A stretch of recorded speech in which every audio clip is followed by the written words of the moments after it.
we have the right to inhabit our land, to use our land. Our culture is about sustaining that relationship with the plants, the animals. Like in a forest. I did start drawing a lot in the residential school, really not knowing my culture and traditions. And I'm very proud to be here today. My name is Halos, and this is my squia.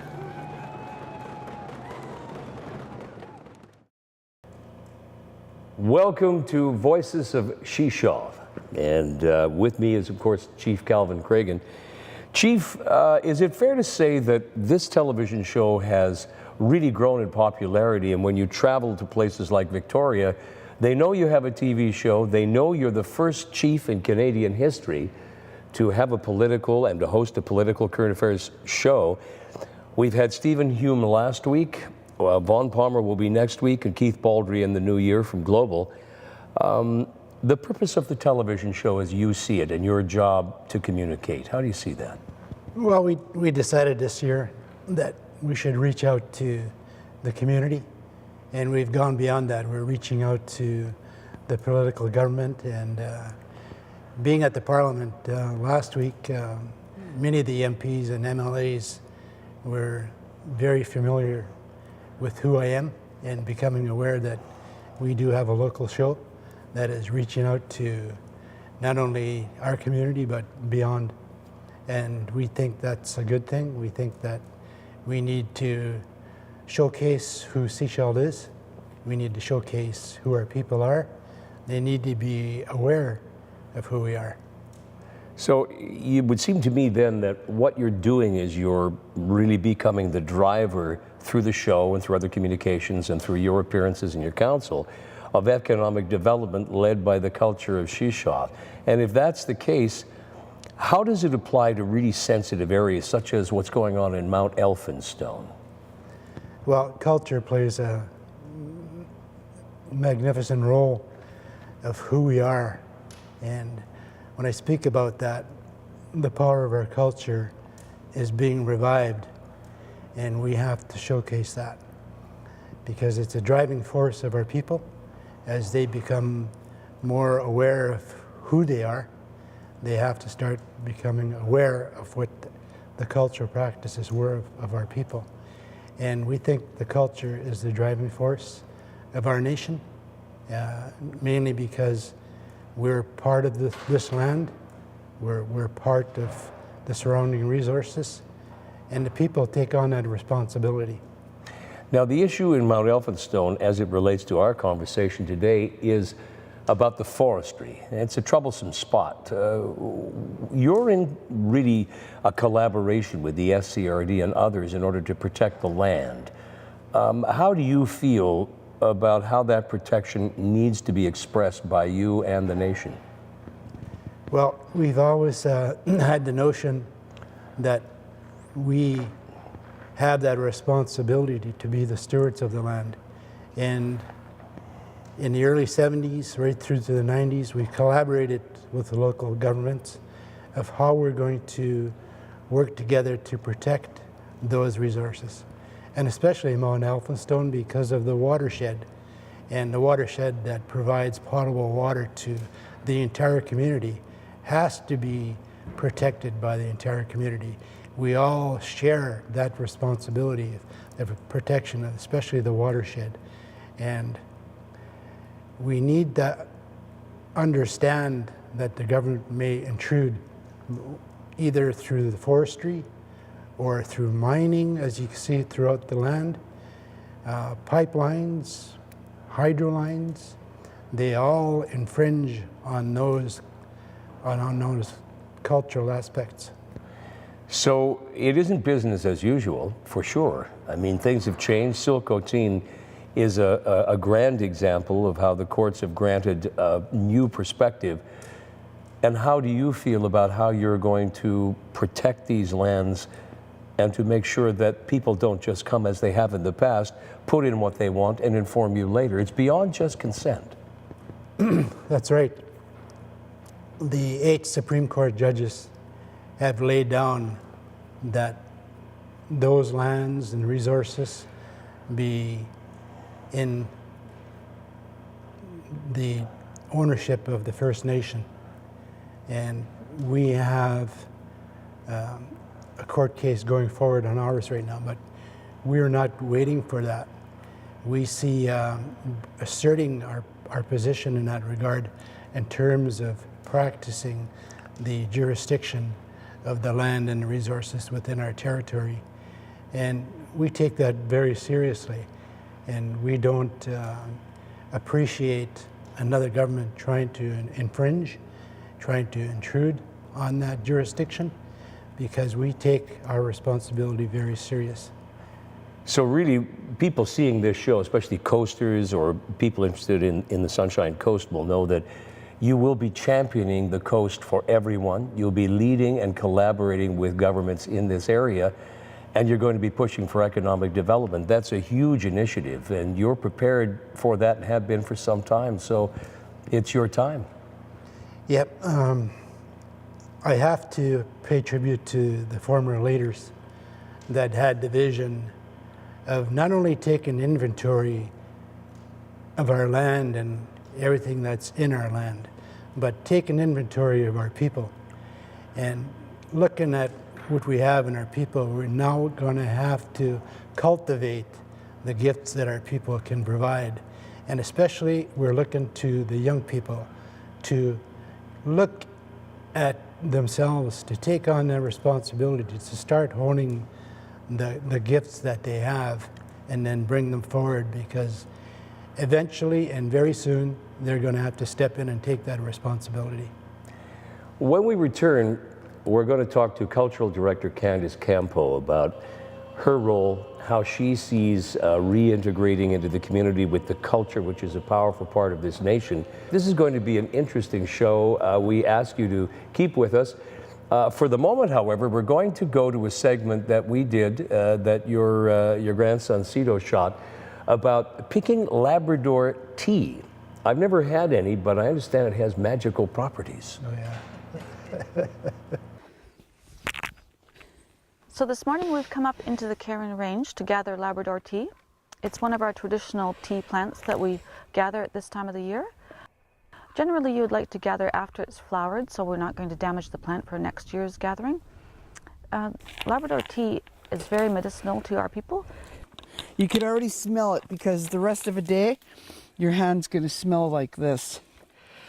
So you know, it's nice. It's got a good fragrance. We've been coming here for years to pick this tea and to pick some wild blueberries and to pick some wild cranberry. Most of our people use this tea for well-being, to help with their ailments, and it also has a narcotic agent in it, so they don't give it to kids, but we give it to a lot of the elders who are going through a heavy winter with flus and colds. Basically, it's dispersed around to each band member who needs it. You can use it as a regular drinking tea for rheumatism, sore throats, lung infections, cough and cold. It also helps with women to regulate their menstrual cycle. It has a very high vitamin C property, so really consumption of it through the winter time is just excellent for your body, for your whole system. And then as well, if you don't want to drink the tea as much, you can use it as a wash if you have eczema, bee stings, bites, ulcers or boils. It really helps cleanse and get rid of that itching factor and heal your skin. So overall, the uses for it are amazing.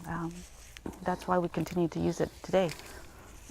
One of the most important things that we've learned is that the elk come up to this area and they eat these leaves, and it helps them with their stomach problems.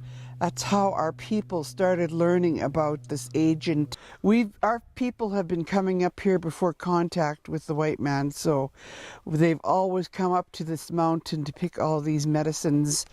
And today we still keep it alive by coming up and bringing other band members to pick the tea and to disperse it amongst the people that go to the longhouse and to the elders. But we're trying to bring a lot of our youth into the bush now to learn survival, and this is a medicine that they need to learn how to use now. So once you come down the mountain, you come home and you spread the tea out on your table or workbench or whatever area you have that's flat, and you can leave it for 2 to 3 days. If it's really hot weather in the end of summer, you can lay it outside in the sun and bring it in the evening. But I just usually find a table, just spread it out, and then every 2 to 3 hours through the day or once a day, and you're just going to turn it over and evenly distribute it again on your table, just so it's all evenly dry. Because when you go to put it in your containers or your bags or whatever you're going to use for storage, sometimes it has a tendency to mold if it hasn't properly been turned. That's happened to all of us at one point or another. But we'll leave this now for 2 to 3 days, and then we'll go visit our elders and we'll take them a bag of tea for their use over the winter.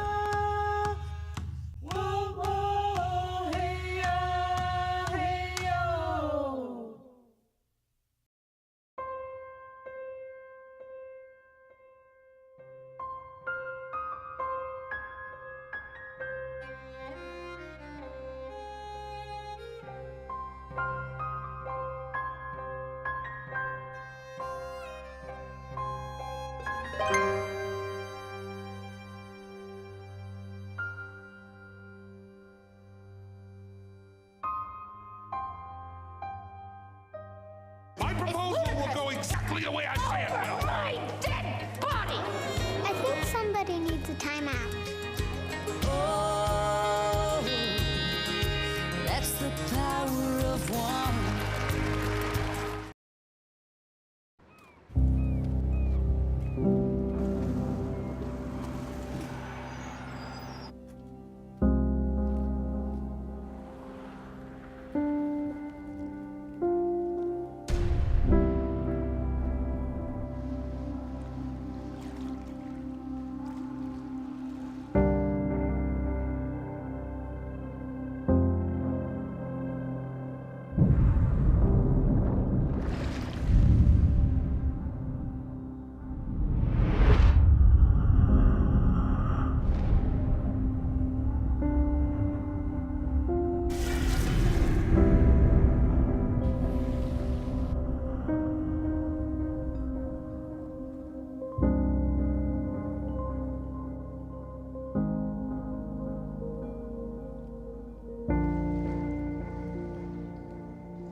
Newcomers to Canada face many questions.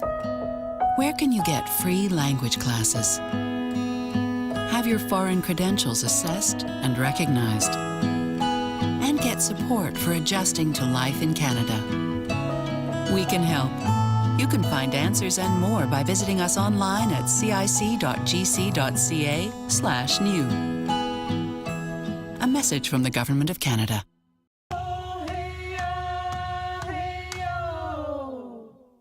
Itaquail, good afternoon. Chatsumetsa Chinsquish. My ancestral name is Chatsumetsa. My English name is Candace Campo, and I am a member of the Shishalh Nation. Today I would like to introduce you and welcome you to our beautiful longhouse, the Shishalh Longhouse. This is the communal home of the Shishalh people. Within our longhouse, we have 4 sacred poles. So I'd like to take the opportunity to share with you the story of this pole. This pole is very significant to our people, and it tells the story of how our people came to be. The Creator had created our territory, created the land, the mountains, the rivers, the ocean, the creeks. And upon His creation, He had rested. And if you look closely, you see the Creator here taking a rest. And it's really a story about where the Creator went. He went to a special place in our area on the Sunshine Coast, and He was on an island, and He stuck His staff into the stone, and it created a well of water, and He took a drink. So our people know where this sacred spot is, and it's a place that we go visit quite frequently. But what I love about this pole is it's so beautifully carved by Richard Krantz, who was a master carver among our people. And he shares the story of the creation of this area and the creation of our people. So if you look down here, you could see the salmon figures. You can see the ocean and the water figure. This figure here is our creator, who we call Kwatam Satlam. And just above his head is the depiction of plant life. You can see the beautiful leaves. And if you go further up the pole, you can see the carvings of the mountains that surround this area and this region. On the very top of this pole is the representation of the shishalh people and our ancestors, who were the Spillamoth, God's children, who were brought down from the heavens to this area.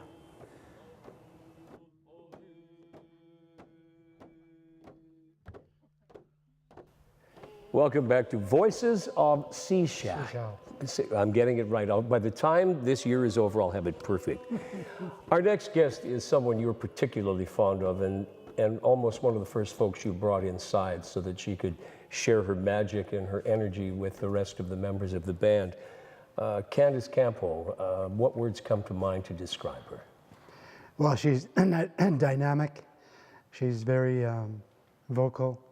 She is able and is very proud to present our culture to the community. And that's a new trend that this time around we think we need it. The way the band is merging ahead with everything else, we need to express our pride in our culture, and Candy does that very well. So, Candace, the film clip we had of you when you were covering off the meaning of the totem poles inside the longhouse, I've heard you tell some amazingly compelling stories, and I know you love to do that. But at the heart of you is a businesswoman, and you've just had two very successful events. You had the Business Forum, and then you followed that up with the Salmon Festival. Tell us a bit about those two enterprises, because they seem to involve everything to do with culture. Well, the Business Forum was an opportunity to network with the local community, the Sunshine Coast region, and what we want to accomplish is we want to generate opportunities for our nation and partner with the community and business. Now, there was a food component as well as a business and a networking component, and that food component is no small thing. You fed 164 plates, is that true?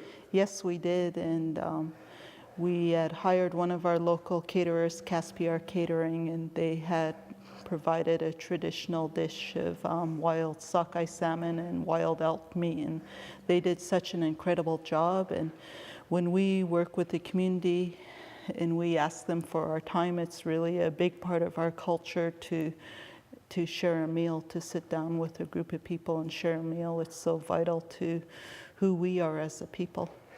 And of course, with the Salmon Festival, another hugely successful event, you had to ask Sid to dig into the storehouse. So many people wanted it. So thanks to Sid. It is obviously a privilege and an honor for you to be on this show, and also for you to now really be able to develop culture and tourism, because they are in fact the future of this band and the Sunshine Coast. We really see tourism as a vehicle to share who we are as a people. Tourism acts as an excellent industry to train younger people in public relations. While participating in tourism, you get to express and learn more of your culture. The Salmon Festival was a huge success, and our leadership, our chief and council, wanted to share with the community our relationship to the salmon and the vital importance and awareness of maintaining the salmon stocks within our territory. And construction began just days ago on the second longhouse at Pender Harbor. And again, as in the first case, you'll be there to obviously you've got opening remarks, you bring the elders, you blend it all, including the chief's remarks, into a dramatic presentation. And How important do you feel that is for people to see what you're doing with those longhouses? I think the construction of the longhouses in our territory are so vital to the direction our people are moving in, and the cultural protocol surrounding the ceremony of placing and constructing our longhouses back within our territory is something I personally take a lot of pride in, because it's really about the expression of who we are as a people and our identity to the land. If you were to go ahead a year, working as hard as you have just in the past few months, what will be your goal for next year? I think my goal for next year, with the role I play in serving our community, is to continue with our strategic plan of developing tourism, to continue providing culture to our community membership, and just supporting the overall goal of wellness, socially, economically, culturally. And just on a personal note, Candace and I get to work together in communications and ride the ferries together and ride up and down the Highway 101, and it's always a wonderful experience. On today's show, we've had the unique opportunity to watch something going on behind us. Candace, what's going on back there? Well, what's taken place is we have a lot of our community members who are practicing our traditional art form of Coast Salish wool weaving, and traditionally it was done by mountain goat, and today we use sheep wool, but the weaving is for blankets and ceremonial regalia. When we come back, we always end on a beautiful note, so we bring in our singers and we give the last song to them. Thank you for being with us.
I was 16 years old and I was going to a New Year's party.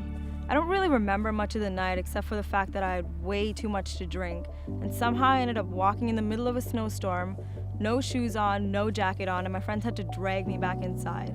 The last thing I remember saying was, "Hey guys, I feel really sick," and then I woke up the next morning hugging a toilet. But I knew when I woke up that morning that that's not how I wanted to live my life anymore. I decided if I wanted to make a difference, it's gonna have to start with the way I live my life every day. Starting off with not waking up at 10 in the morning to drink and do drugs. Seriously, so not a good call. I also realized that the group of friends I had probably weren't a very good influence in my life. I knew I had to make a change. I knew I had to do something. I just didn't know where to begin. And before I knew it, I was in the outbacks of Mexico on a humanitarian trip, building bathrooms where they didn't even have clean drinking water. When I came back home from Mexico, I discovered that there's so many ways I can make a difference right here. I started to become involved in community cleaning projects, mentoring younger girls, and just many other ways, and I realized that this is what I wanted to do for the rest of my life. This is how I wanted to live my life from this day on. And now I have a goal to be a youth worker. I want to influence a generation to just make positive life choices. For me, it honestly all started when I made the decision to just live different.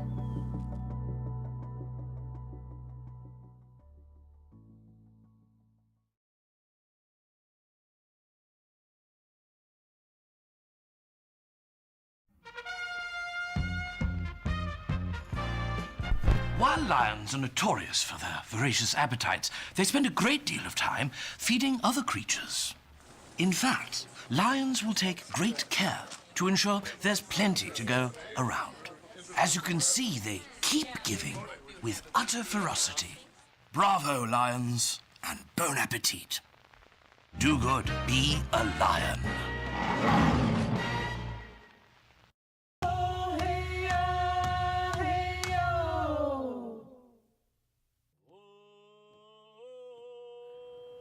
I would like to introduce you to this pole, Kwatam Satlam, the creator in the Great Flood.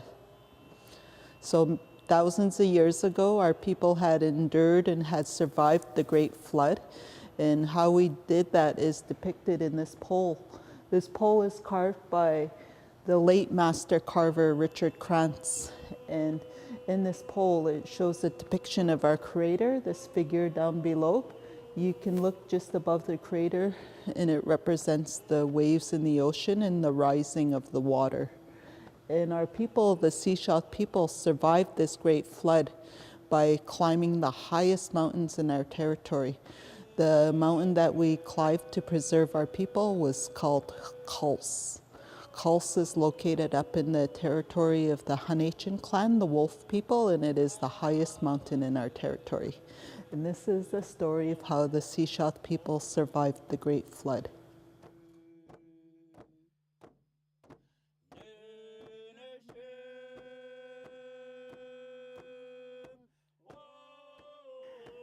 This song is our kike song. Ses to kike is our eagle song, and it's the Shishalh Nation territory is the Eagle clan.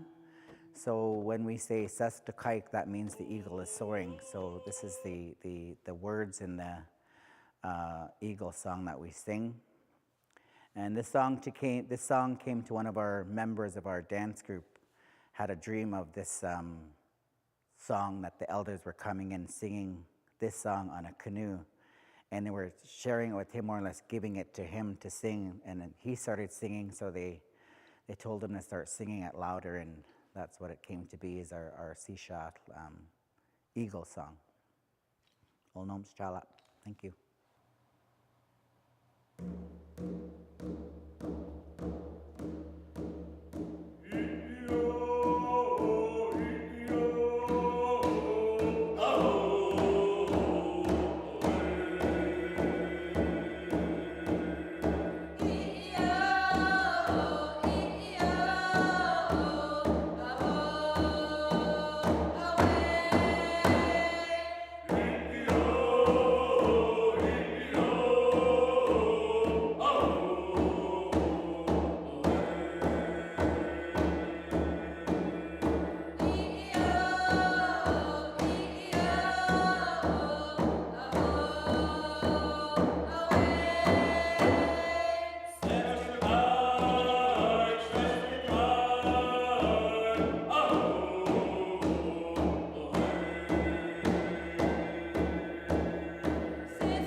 We have the right to inhabit our land, to use our land. Our culture is about sustaining that relationship with the plants, the animals, in a forest. I did start drawing a lot in the residential school, really not knowing my culture and traditions. and I'm very proud to be here today. My name is Halos, and this is my squeal.